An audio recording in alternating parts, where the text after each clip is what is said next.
Good morning, everybody. Is Jonathan here with you? This is AMA number 11. Special guest coming on in a few minutes, Beth Kean, my good friend and CEO of the LA Museum of the Holocaust. Phenomenal, very interesting museum. We're going to hear all about their history, what they're doing now, and a little bit we'll learn also about, of course, learn about Beth. Just getting this set up so I can see the comments coming in at the same time as trying not to go completely insane, watching myself on the screen with the two different screens coming in at different times. So just give me a second, bear with me with that. Hope you guys are good. It is May 28th, although the dates these days, who knows, as I always say. Let's see who's on. Good morning, our number one fan, Jeffrey Rolat. Do you get a t-shirt for beating Benji to the show?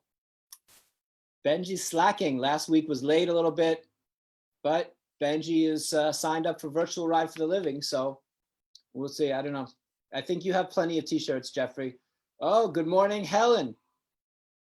Helen in New York, Saul in New York, Vicky waiting for her t-shirt. Everybody waiting for t-shirts. Hello, Long Island. Hi, Zach. Zach in Israel. Good to see everybody. So, what's going on in Poland? I usually start with an update about the COVID situation here. Lots going on in terms of the changes in the laws. Poland really starting to open up. So, as of now, starting May 30th, so in a couple of days, you don't have to wear a mask outdoors if you're keeping a distance of 2 meters, but you do have to wear a mask in buses, trams, and very important here for everybody, you have to wear your mask in a massage parlor. So for those of you in Poland, starting on May 30th, who walk around without a mask, remember, when you're in the massage parlor or the church, tattoo salon, cinema, masks on. As of May 30th, also, the number of people in restaurants will not be limited. As of now, it was based on your square meters. So now I think they're opening it up completely on May 30th. You can have also outdoor concerts and things, meetings, weddings and stuff up to 150 people. And the option there is either you have to wear a mask or you have to keep 2 meter distance. So from now, if you're keeping the 2 meter distance, you don't have to wear a mask. Helen, you want me to ask Beth, who you have a certain familial relationship with? Tough questions. Helen, you can give me some embarrassing things to ask and I'll be sure to ask and she won't know. Good morning, Lori, good to see you. So also May 30th, hotel restaurants can start opening, and big news, June 6th, hotel gyms, swimming pools, fitness clubs can open, and theaters, cinemas, ballet theaters, swimming pools, gyms, fitness, amusement parks, solarium, tattoos under certain special sanitary conditions. So Poland, this is the 4th stage of the 4 stages. So it looks like after this stage, Poland will be completely open, just with certain new regulations. What does that mean for us at the JCC in Krakow?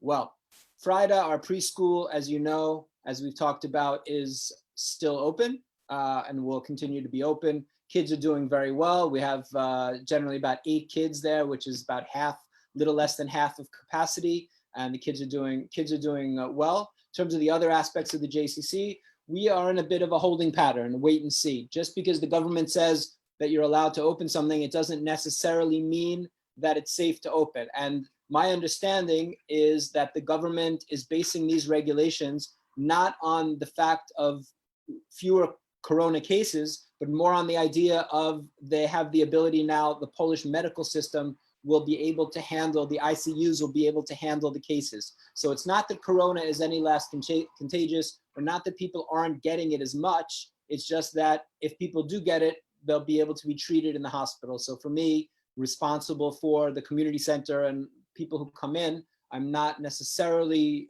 thinking that we're just gonna open the doors straight away and let everybody in. We'll have to see what things look like. The borders are opening June 15th, which is a big part of things. We'll see. Does that mean, I'm not sure if it means people need to be in quarantine once they come into Poland, or if people are going to travel outside of Poland. I think all of the stuff to do with travel is still up in the air. I only know one person lately who's been flying or who's flown at all to see his father, who's Zygmunt, who's the big birthday coming up, to check in on him. So Jeffrey Rolat flew, I know, from LA to New York, and the flight was okay. There's plenty of distancing from his part on the flight. So, travel is still a little bit up in the air for most of us. That's the situation that we find ourselves in Poland. So we'll see. Hopefully, of course, the goal for all of us is for life to get back to normal as quickly as possible, whatever normal means under, slightly different regulations, or maybe not slightly different, but under the new regulations in terms of distancing and washing hands and masks and all of this other stuff. So we'll see where it goes for Poland and for the JCC. I am not thinking that we're going to be fully open in the next few weeks, though. I think slowly we'll do it in stages. Want to make sure that it's safe for everybody, for the community members, for the little kids who are already in the building, especially for our survivors who are really itching to get back in the building, but we're just incredibly hesitant to put them at risk. Please remember, Polish Holocaust survivors first survived the Holocaust and then lived through 50 years of communism. And the last thing we want to do is to put them in any danger in a building that has really become a second home for them. So we're very mindful of that. Benji is asking when you can start dropping wisdom with Pani Zosha. I saw dropping with Pani Zosha, and I thought, for some reason, I thought dropping acid with Pani Zosha, which I'm not sure the timing of that one. But to be honest, those of you who know Pani Zosha, I think it would be quite a trip, dropping acid with Pani Zosha. Not that I endorse either of those, that at all. So dropping wisdom with Pani Zosha, she's still doing her recording of the Parsha every week. So you can get the wisdom being dropped by Pani Zosha on our Facebook or on our newsletter every single week. In terms of what else is going on, it's big news for us is that we are just going live with Virtual Ride for the Living. What is Virtual Ride for the Living? Because people can't travel to Poland this year, and our normal 60-mile bike ride in the beginning of July from Auschwitz to the JCC to raise awareness of Jewish life, to raise money for our center and for the Jewish community is not happening. So what are we doing? We're moving it online. It's already live. Virtual Ride for the Living. You can run, bike, or walk 60 miles or more or less over the course of a month. Keep track of your friends doing it. Stay in touch, see what other people are doing. And I think it's a great opportunity to do a few things at once. One, to get in shape. Many of us have been stuck in our houses, or mostly all of us have been stuck at home and have not gotten out, not gotten the usual bit of exercise in. So it's a great opportunity to get back in shape after 2 months or 3 months, almost 3 months of being in quarantine. And also, of course, which is crucial for us, but I think really important for the entire Jewish world, to help understand and help spread the knowledge that Jewish life in Poland is thriving once again. And you can and we need to commemorate the Holocaust, and this Virtual Ride for the Living will help us raise awareness about the Holocaust. We'll have different educational components of the whole program. We'll remember the Holocaust, we'll focus on the living, we'll get in shape, and also be able to raise some money for the Jewish community. But you can get involved, you can do it, just get in shape, sign up. If you don't want to raise money, you don't have to raise money, not a problem at all.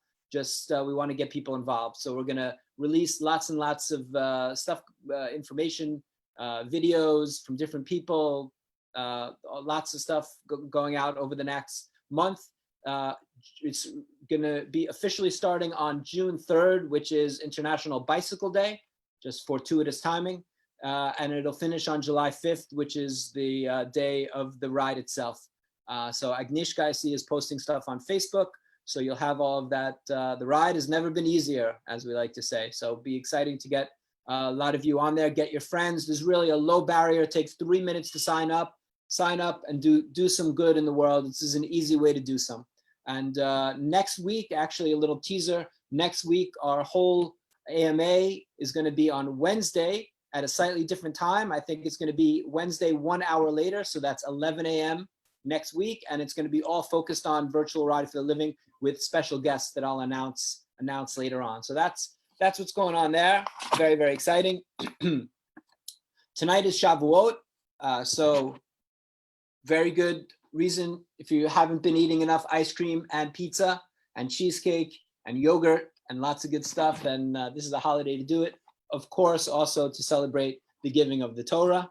I am honored to be able to take part in something very exciting at the, well, not at the JCC of Manhattan, but run by the JCC Manhattan. They have a very, very famous Tikkun Leil Shavuot. Their Shavuot program is hundreds or thousands of people really crammed in their building, going up and down, and all these different lectures and workshops. Of course, that's not happening this year, but they are doing virtual, doing a virtual Tikkun. They're doing an online Tikkun by Zoom. And I feel very fortunate. I'll be doing a discussion with about Jewish communities around the world with my friends from, the host is from Israel, and then I'll be doing it with, speaking about our communities with friends from Mexico City and from India, from Bombay, from the JCC in Bombay. So it's a good way to find out about that. I'm sure we'll post that somewhere on Facebook. Seb will put that up for you. That's the Tikkun Leil Shavuot at JCC Manhattan. I get the privilege of doing it 6 in.the Krakow time. There's all different tracks, and I should say something very cool, which is my track is actually called, I think, the main stage, not mine, the one that I happen to be part of, and the person and the following the going on after we finish at 1 in.the New York time or 7 in.the Krakow time. So right after me is Idan Reichel, who's just an amazing musician, which is really cool. So I get to say in some Corona sense that I'm opening for Idan Reichel. So there you go. That's tonight. JC Krakow, we're doing our Tikkun Leil Shavuot Saturday night, starting with Havdalah. Rabbi Shudrik, the chief rabbi of Poland, will be making Havdalah. And then we have a phenomenal Saturday night program for Shavuot. We're going to do a lot of Jewish learning and a lot of focus on the Jewish community today in Poland. In terms of what else been going on, let's see. What have I watched something excellent, really, really great. The best thing that I've seen all week, without question, is the Beastie Boys movie on Apple. I think it's on Apple TV. I might have downloaded it from torrents because I don't have Apple TV, but Beastie Boys movie, if you're a Beastie Boys fan, it's absolutely phenomenal to see a group the way that they started off just kind of as a joke and then becoming this sort of group that really with such a tremendous influence on music in terms of sampling, and just some pretty cool guys from New York City around the same age as I am. So I always sort of felt that connection and that affinity with the Beastie Boys. So I would highly recommended Beastie Boys movie. I forget the name of it. There's the Beastie Boys book, which I think is called Beastie Boys Book, and this movie, which is based on a stage show that they did where they essentially talk about the book and talk about themselves. It's the show that was done in Brooklyn, a theater in Brooklyn, that the film is showing this stage production, and both the stage production and the film were directed by Spike Jonze, so who was collaborated with the Beastie Boys for years and years. He directed Sabotage, which is one of their most famous videos, one of the best known videos really of all time. So I check that out if you're a Beastie Boys fan. Good morning, Bobby in Philadelphia. The other thing I've been watching is Black AF. Can we say black as fuck? Is that a thing I can say? I guess I'm not. Facebook hasn't kicked me off, so I can say that, which is a very interesting show that I've been watching on Netflix. Check that out. It's the guy who made Blackish. His name is Kenya something. I can't remember his last name, but just started watching it yesterday with Kasha, and really, really enjoying that. So that's sort of where we are. Now we're coming up on 4:15. So I will introduce my guest. Wait, there's a question. Said second. What is my favorite Beastie Boys song? My favorite Beastie Boys song is something that wasn't on any of the regular CDs. I have to say is She's On It. It was a B-side, I think, with Slow and Low back in the 80s. And I just always liked that. That was always my favorite song back in the 80s when I got into the Beastie Boys. I have a bunch of questions that I'm going to get to a little bit after if we can, but I don't want to keep my guest waiting any longer. My guest, Beth Kean, is the CEO, as I said, of the LA Museum of the Holocaust. As I wrote on Facebook, we met a few years ago, and it was one of those just sort of great friendship moments at first sight. She was here with her mom and family, and we just kind of hung out for hours and stayed in good touch. And I'm very, very excited to be able to welcome her today on my AMA. Good morning, Beth Kean. Hi. Hi, how are you? See you. Great to see you. Thank you for getting up. Well, you're always up early anyway. You've probably been out for a 20-mile trail run so far this morning already. I gave up my run to do this for you. Wow. I am honored. I am honored, Beth Kean. So, I did an extra long one yesterday. did a long one? Hike, the trail run? A neighborhood run. They just reopened the trails. So. Gotcha. Yeah. I know last time Kasha and I actually stayed with you in your house, and I was a bit lame. I think you got up at like 4:30 and did your run, and I was like, had some lame excuse, but I promise next time I'm out there, I'll do it with you. Oh, I made you feel that guilty, huh? You absolutely did. No, I always feel guilty. If I don't run every day, I feel guilty. So that's just Jewish guilt. So Beth, tell us about the LA Museum. Tell us about the founding, because it has a unique founding by survivors, and then talk a little bit about what you guys generally do, and then I'll ask you some more questions. Great. So LA Museum of the Holocaust was actually the first survivor-founded Holocaust museum in the United States. We were founded by survivors who met at Hollywood High School taking an English class in 1961. And they decided that it was really important for them to create a safe space where they could remember their loved ones who were murdered in the Holocaust, and also where they could pool their special belongings and precious artifacts that they took with them to Los Angeles. And they wanted to start educating youth. So they really had this vision that in the early 60s, no less, that it was really important to start teaching the world about what happened, and they never wanted to turn anyone away from learning this history. So fast forward all these years later, it's 2020, we continue to honor their wishes. We are still free of charge, which is one of the things that really has kept us alive during this pandemic, the fact that we don't rely on admission as a revenue stream. We have a really engaged survivor community that's a big part of our museum today. And so in 2010, we opened the existing building that we're in right now. It was really important for the survivors from 1961 until 2010. Our museum was always in small spaces along Wilshire Boulevard.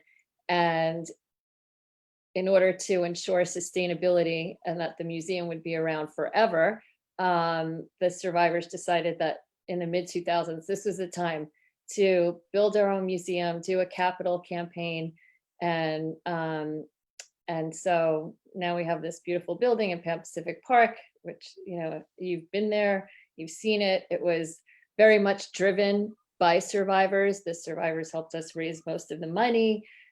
Jonah Goldrich was one of the founders of the building and very instrumental in making it happen. And so that's how we got started. And when you walk through the museum, you'll see we have this huge collection of artifacts, and most of them were donated by our founding survivors.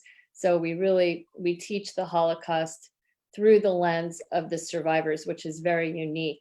And we highlight the Los Angeles narrative by showing what Angelenos knew from 1933 to 1945 by having the front pages of the newspapers throughout the galleries, and just through our artifacts and oral testimonies. That's pretty much what we do: educate and commemorate and inspire.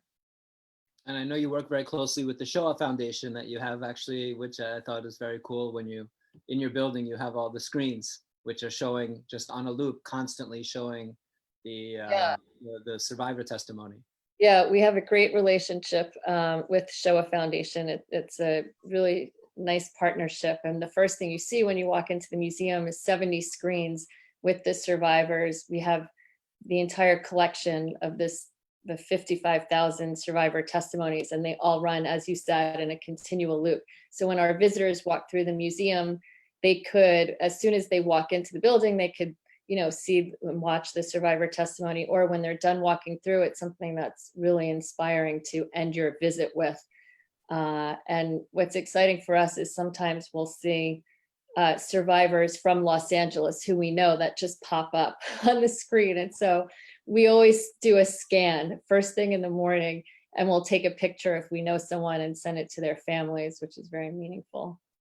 You mentioned Jonah Goldrich, who is, of course, a Holocaust survivor that did so much for the LA community and overall for survivors. And his daughters are very involved with you, and I've gotten to know them a little bit as well, Melinda Goldrich and Andrea Caton. So is that something normal, that it's sort of, you have the original generation of survivors, maybe not normal, but is that something that has happened, that you've had these survivors that built the museum and really the founders, and then the next generation has gotten involved?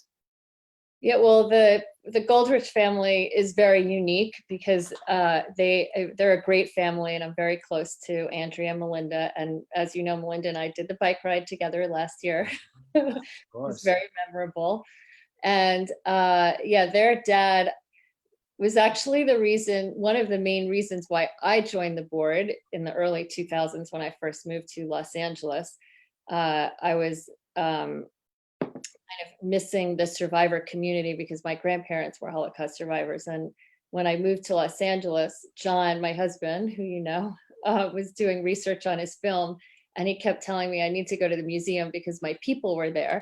And so one day I showed up, Jonah was there, I heard his thick Polish accent, it reminded me of my own grandparents, and I decided this was a place I needed to be part of. And so that's where I started developing relationships with Jonah and the survivors. And then through the years, Jonah's two daughters started getting involved. And our board consists of a lot of 2Gs right now. Sadly, we only have one survivor who's left on the board.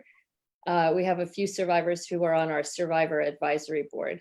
But yes, Andrea and Melinda are very dedicated to ensuring their father's legacy. And the other 2Gs who are on our board, their parents weren't necessarily involved as much as Jonah in the museum, but they are also, very much a part of it, grew up with the museum. A lot of their, parents were very involved with the survivor community. And, we're realizing that the 2Gs, the children and the grandchildren of survivors, we're the voices of our parents and grandparents now. We're the ones who have to carry the torch and make sure that, we ensure that the work that we're doing will stick around for the next, for generations to come.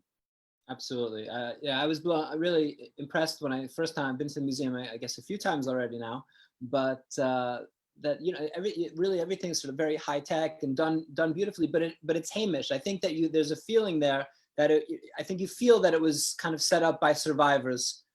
This idea, it doesn't look like it. You feel their input, even though that was already, it's not such a long time ago, but a few years back. And it's a very special place. And I hope that everybody who hasn't been there, if you're, when you make it to LA, or if you've been there, go back and check it out. It's just an important place on the map of sort of Holocaust memory in the United States. And so what have things been like during the shutdown, during Corona? Maybe tell us since March, how have things looked in terms of what have you been able to do online, or how has it affected you guys? So I feel like so much has happened and it's changing so quickly day to day, but right away when it first happened, I was actually visiting Jenny in Israel. She was doing her semester abroad in Tel Aviv. And so I was there from the first 2 weeks of March, and every day something new was happening. And with the time change, that actually allowed me to work pretty much to be up 24 hours straight, because I was able to do things with Jenny during the day. Then I'd come back to my hotel room, and then LA would just be starting. So every day there was something. And then we finally decided to close the museum March 13th. We closed the museum to the staff and to the public. And we pivoted to virtual programming right away. And I'm really proud of the staff for being able to do that so quickly. And we decided to put on 3 meaningful programs every week, including one survivor talk. And you wouldn't believe this, but our survivors are so tech savvy, believe it or not. That, LA, it's LA. I know, it's LA, I don't know, but they all have Zoom. Most of them Movie have Zoom. stars. And the ones that don't have Zoom, our board was very generous in purchasing equipment for all the survivors who needed it. So all of our survivors who speak at the museum on a regular basis are now set up at home to speak virtually. So that's really nice. And and so the schools that were supposed to come to the museum, now they're participating in our survivor talks. So for example, last week when Phil Rauscher spoke, we had a few hundred students who were also listening in. And when we introduced Phil, we also welcomed the schools that were participating that day. So we pivoted quickly to virtual programming. I worked really closely with the board and coming up with an action plan. What do the next 90 days look like? What is, the next 3 months, 6 months? And, we're working really closely with the other museums in the area to try to figure out when are we all reopening? What does reopening look like? So we're following directives from LA County, from our mayor, who's been terrific, from the governor, and putting in all of the safety and health measures necessary. The plexiglass, for the visitor check-in. We're looking into doing time ticketing, the social distancing. We're converting so people won't have to use audio devices. We're going to use QR codes so people can use their own smartphones, things like that. Right. So there's something. I feel like you could work 24/7 right now in this situation. So people always ask like, oh, what are you keeping busy? And I feel like, I don't know about you, I feel like I have much more work now than I used to. I think that normally things kind of run and you're doing a job for a while, and I don't know, I feel like things sort of go, and I have a little bit of sort of headspace to kind of think and plan things and look beyond a little bit at least. And I feel these days during Corona, I really feel like I haven't had that. I completely agree with you. For me, what's really helpful is talking to my peers like you and peers from the other Holocaust institutions in the United States who I have a really good relationship with, and we have this directors working group. And so that's been a great resource for me. There's been some great webinars, and you realize that during this whole pandemic, I really have felt there's this strong sense of community and a lot of collaboration. We've partnered with other museums on our programs. And so that's something nice that's coming out of this, is that sense of community and partnership, and doing more and working together among institutions, like-minded institutions that normally wouldn't have come together. So that part is nice. I don't know, what about you guys? How I see Poland reopen, what's going on? Poland's reopening. You don't want to be way behind. We can't be the whole country's open and months later we're still in a bunker. But I'm a little bit wary of opening. It also, opening because the curve is flattening is different than opening because you feel that you have the medical capacity to deal with cases of Corona. Mm-hmm. Right? Like, I don't want my community to get Corona. Right. And those two reasons they make it look very different in terms of our, what metrics we're looking at in terms of opening. So it's still very fresh. I want to see 2 weeks from now, if things look okay, then I think that we'll begin to loosen things up a little bit more. So we have the preschool open, but that's about it for now. Everything else, the building, nobody else comes in. The parents drop them at the front door. They don't come in the building. We're being very, very strict with all that, but we'll see. So it's an interesting time right now. Do the kids understand social distancing? They do a little bit. They do. The security guard takes them and washes their hands and then brings them in the elevator. And it's like, listen, kids are flexible. They get used to anything, right? Right. So anything is possible. So it's not that crazy. But I want to ask you, you have, in terms of, because you guys are expanding, you have a big project to expand. How is this affecting that, or just puts it on hold a little bit, or is it changing that? So just our luck. When we built the existing building, that was right before we started the campaign, right before the financial crisis, and we managed to raise $20 million during the recession. And now, you can't predict these things, but yes, we are moving forward. We decided, not to hit the pause button. We're going to build on our momentum.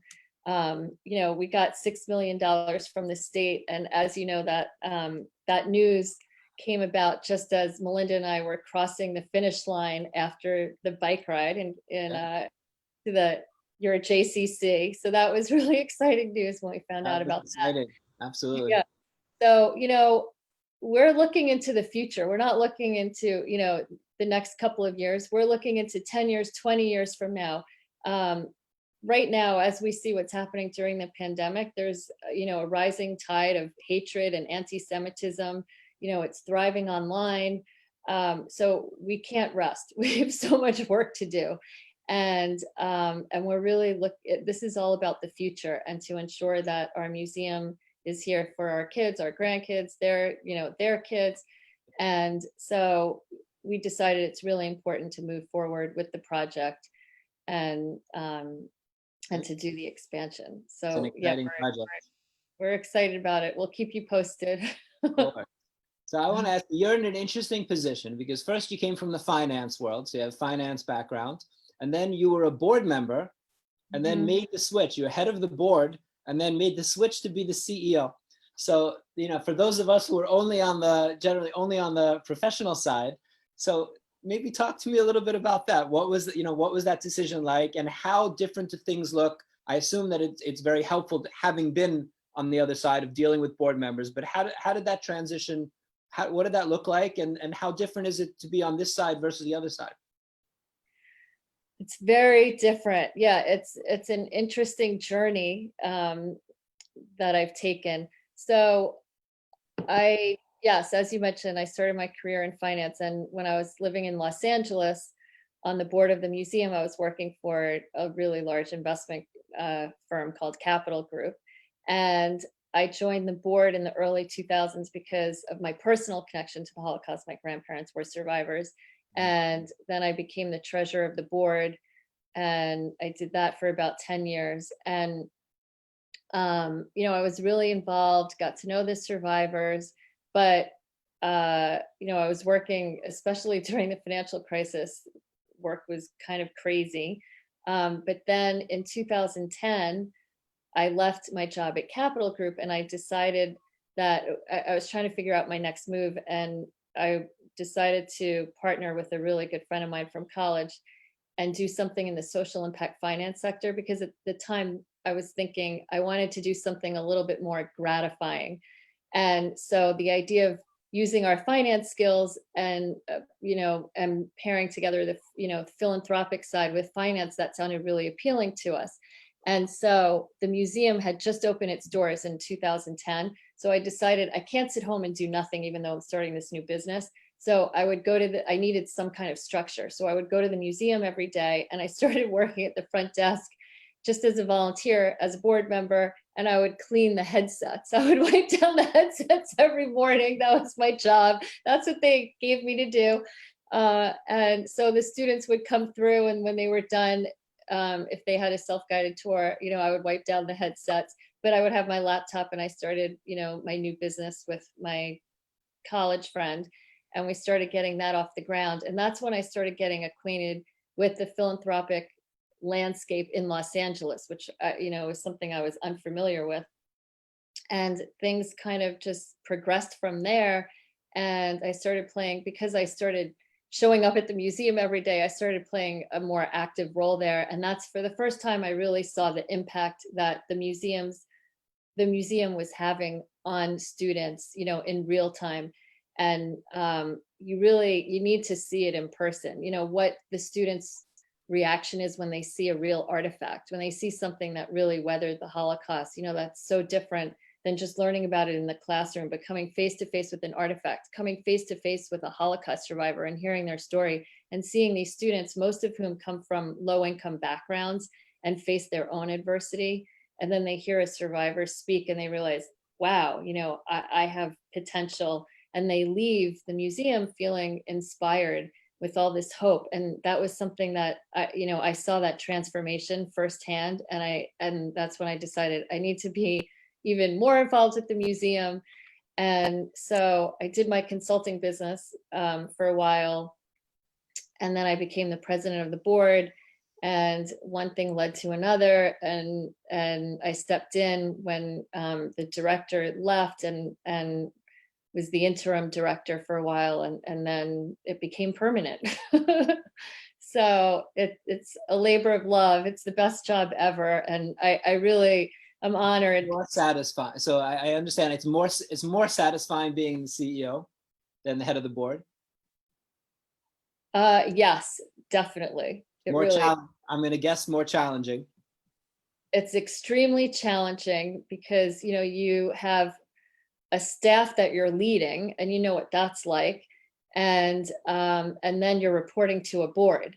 And because I was on the board, what's beneficial is I kind of know that I know the information that the board members need to have in order to make informed decisions about things. So I feel like in a sense, that gives me, an advantage. For sure. So, and also from my finance background, I look at the museum, we're a nonprofit, but I don't look at it as a nonprofit. It's the same thing as running a business. Yeah. And so that's how I look at it. And, it's really gratifying for me. And the relationships that I've made, the things that I've learned, I feel like I learn things every day. You probably do too. And, it's, and even I meet a lot more, even our donors, they're fascinating people. They're doing great things. And, they open my eyes to things. And so I feel like it just has given me so many more opportunities running, the museum as opposed to being the board president. No question. No, I agree with you in terms of we're both doing work that's related and very Holocaust focused, not only for us, but for you guys mostly. And it's incredibly rewarding. And I agree with you. It's amazing how generous people are in the Jewish, not only, but, in our world, which is the Jewish philanthropic world. It's really something, for all the talk about, not to get into all inequality in the US, which is a terrible, terrible thing. And there are systemic problems in the United States, no question. But, it is, that being said, it is really very gratifying to see that there are people who have, really feel this need to give back, people who are, just very, very, really, they've been very successful, very wealthy, but yet really care about not only the Jewish world, but the larger world and do that. And we're both, our institutions are both really completely dependent on that. Is you're fully, you're not charging any admission. We're 90 something percent, coming from donations. So really, really completely benefiting from that. I just have to tell you, your Aunt Barbara says hi, and she's very proud of you. Oh, thanks, Aunt Barbara. And your mom has been on for the best, right? I'm sure my mom's watching too. Of course, your mom is your mom/sister. So I wanted to ask you a little bit about that. You touched upon it for a second about your Holocaust, the background in your family. Can you talk a little bit about that? Sure. So my grandparents were survivors from Sosnowiec, Poland. And actually, the first time you and I met was the first time I went to Poland, and I did a family heritage trip with my parents and my sister. So that was 5 years ago, maybe. No, I think that was. I think it might have been 5 summers ago, and that was my first time in Poland. And we did a family heritage trip, to Sosnowiec, with a group of people who had family from the same region. And it was pretty incredible. It was a life-changing trip. And we went to the apartment. I saw where my grandfather grew up, right in the middle of town in Sosnovitz. And my grandmother's house doesn't exist anymore. It's a big park. We tried finding her house, but we couldn't find it. But just at that trip alone, we ended up meeting people who from all different parts of the world, who we realized, our families definitely must have known each other, growing up right before the war started. And so we made new friends on that trip, which was incredible. And then fast forward 2 years later, I did another family heritage trip with my daughter, my nephew, and my mom. And that time we actually met cousins. So my mother met her second cousin right away. As soon as we landed in Krakow, we were waiting on the tarmac. And right before we went on the trip, someone on Facebook tagged my mom because there was a tombstone that was found in one of the local cemeteries with my grandfather's last name. And then there was another last name next to it. And anyway, my mom meets the person with the other last name, Storchin. And so it turns out that my mom and this woman, Marcy, and she was with her brother, that they were second cousins, and they discovered they shared great grandparents. And so it was so emotional. And so so anyway, we learned every trip, every time I went back, I learned other stories about my grandparents. So I grew up, my grandmother talked a lot about her time in Ravensbrück, where she peeled potatoes. She was in an all women's camp, Ravensbrück, which was north of Berlin. And she was born in 1926. So she wasn't that old, but she had this coveted job because she was peeling potatoes in the kitchen. And she said that saved her life because she would, she was able to hoard the skins and bring them back to the barracks. She was with her older sister, or she would like sneak the skins. She would toss them across the floor for other prisoners when they walked through. But she always talked about the potato skins and how it saved her life.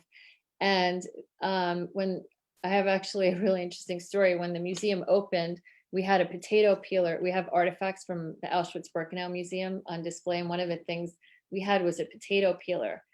I know my grandmother did not use a regular potato peeler. They used paring knives, right? They didn't have potato peelers. But in any case, I was just staring at it because it brought tears to my eyes because it reminded me of my grandmother. And I was with another survivor, this woman, Mary Bauer, who was also in Ravensbrück. And I said to her, "Oh, my grandmother peeled potatoes in Ravensbrück." And she turned to me and she squeezed my hands and said, "Your grandmother saved my life." And I didn't know what she was talking about. I was so confused. I'm looking at her thinking, I didn't give you my grandmother's name. I didn't show you a picture. And she said, "I knew the girls in the kitchen because they would toss the skins across the floor and I would bend down." And she showed me, she would bend down and pick up the skin. And she said, that saved my life. Wow. And I knew my grandmother talked about that story, but it wasn't until that moment that I realized how brave she must have been, because that was so scary. If she was caught, she would be shot, right? So, it's just, for me, I heard stories, my whole life growing up, but then piecing things together, even once after they passed away, has also been really meaningful. So I feel like I still take them with me, every day. Amazing. And John, your husband, is a filmmaker, and he's directed 2 films about the Holocaust, one which we showed you, right after Auschwitz and Swimming in Auschwitz. So you have quite the sort of Holocaust everywhere.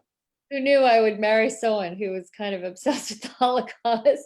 It was a coincidence that my grandparents, was survivors, and he was so passionate about the subject and had done so much research about it.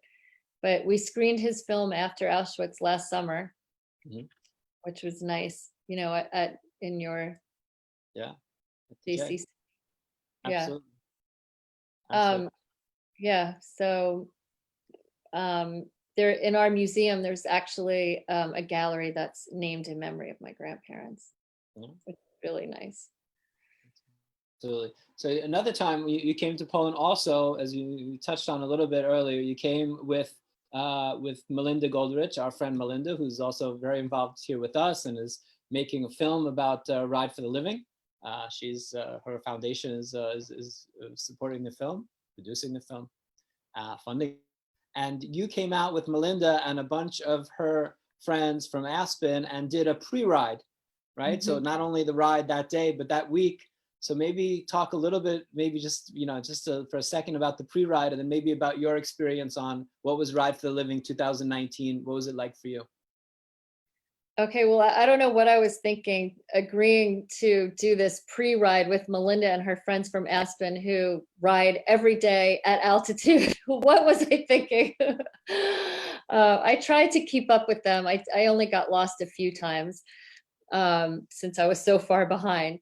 But that we got to see parts of Krakow that I'm sure I would never have seen in my life. We, rode to castles and monasteries, and once you leave the city of Krakow, the countryside is stunning. It's really beautiful, and there's so much history, as we know. We went to this small communist, town right outside the city. So we did that for the first couple. Yeah. And then okay, the Ride for the Living, that I don't even know how to put it into words, because I tell people it's when we first got to Auschwitz and we were about to take off, and you were on the tandem bike with the survivor, and then I just looked behind me and I saw over 300 people on bikes, and there's Auschwitz right in front of us. I was overwhelmed. I can't even describe the feeling, but I just started crying because I was thinking of my I cry when I even talk about it, because my grandparents would never have believed that I would have done that. All of us were there to do this. Never in a million years would they think it would ever be possible to do something like this. And yet here we were. And then we all take off together and we're riding through the town of Oswiecim. And these people are cheering us on, and they know who we are, right? They know what we're doing, and our shirts, say the JCC Krakow, Ride for the Living, and they're cheering for us. And who would have believed that all these years later? And just being there with all of these families, I felt like also I met new family on that trip. But it was really something special, and it's amazing what you started. It really is. And then coming in through Krakow at the end, riding along the river, and then through the city all together as one big group, and then seeing everyone in the city, cheering us on. And it just, for me personally, I didn't understand why I needed to go back to Poland.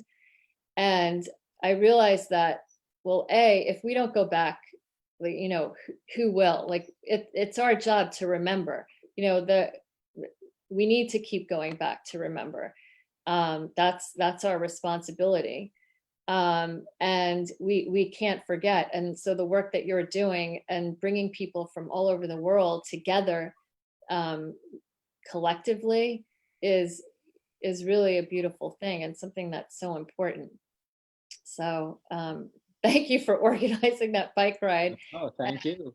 Thank you for coming. So this year, as you know, of course, we're not able to do the whole ride with people coming from all over and doing that Auschwitz to Krakow together, but we are doing a virtual ride. So we're getting people to sign up, and everyone has a month. We're starting next week, June 3rd, which is World Bicycle Day. And then you have a month to either walk, ride, or run the 60-mile distance, and you get different levels and badges and keep up and have like a team with your friends and Strava, and people can fundraise or not fundraise. We just want to get everybody kind of moving and connected and thinking a little bit about the Holocaust, and about not only the Holocaust, but of course about this rebirth of Jewish life that we're working on here in Krakow. I'm in. I'm going to get my team from last year to participate. For sure. Yeah, drink water this time though, Beth. Well, did you hear what happened? How we missed the last rest stop also, and we ended up bike riding a couple. right after you almost gave me a heart attack after your story, your first story about the pre-ride. So I didn't get into that on this call. I figured we'll save that for another time. We'll keep that for part 2. So there are a couple other things that I need to ask you before we finish up. One is because here every year we do the Latka Hamantash debate. Is a big part of what we do every year during the festival. We're still going to actually do it by Zoom this year. So are you team Latka or team Hamantash? Oh, I guess team Latka. Excellent. Good answer. Good answer. I am also team Latka. So good. Of course, Hamantash also worthy, but there's a special place in my heart for team Latka. And I asked all my guests 3 favorite movies, and you can't just say John's movies, but of course John's movies are your favorite movies. Besides John's movies, which are obviously your 3 favorite movies. Okay. That's wow. Okay. Let's see. What are okay? You're gonna. I'll give you a second by saying a shout out to Paulette, who says how nice to see us on the same screen. Nice, good to see you there. Hi, Paulette. Okay, you're gonna laugh, and I'm saying this for John and my kids, but Dirty Dancing is in my top 10, of course. Come on, Dirty Dancing. You get no laughs from me on Dirty Dancing. Okay. No one puts babe in a corner. Baby in the corner. Puts baby in the corner. Yeah. What are some other favorite movies? Let's see. I'm kind of drawing a blank right now. And we've been watching a lot of movies with the kids.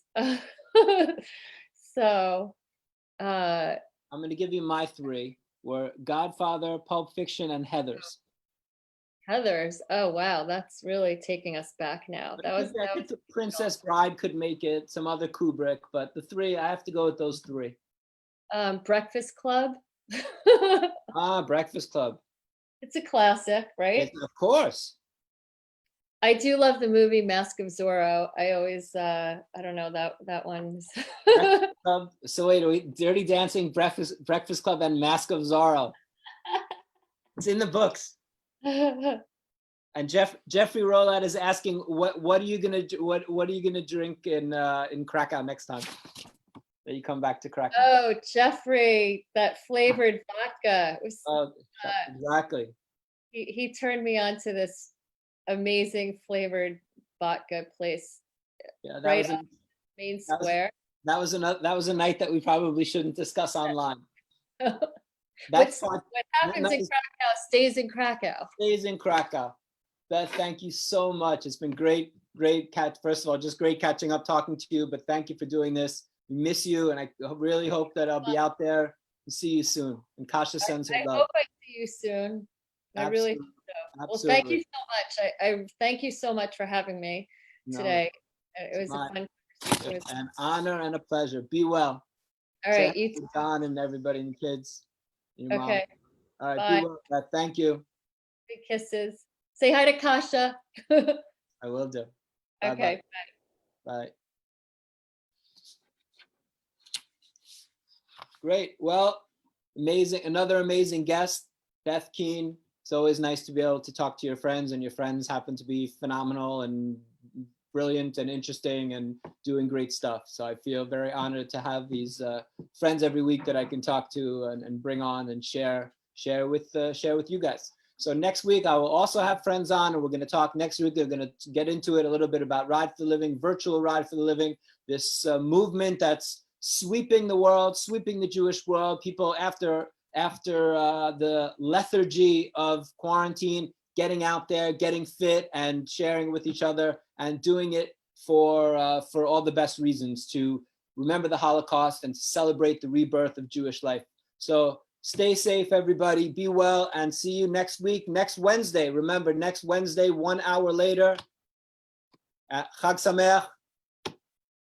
Thank you, and bye.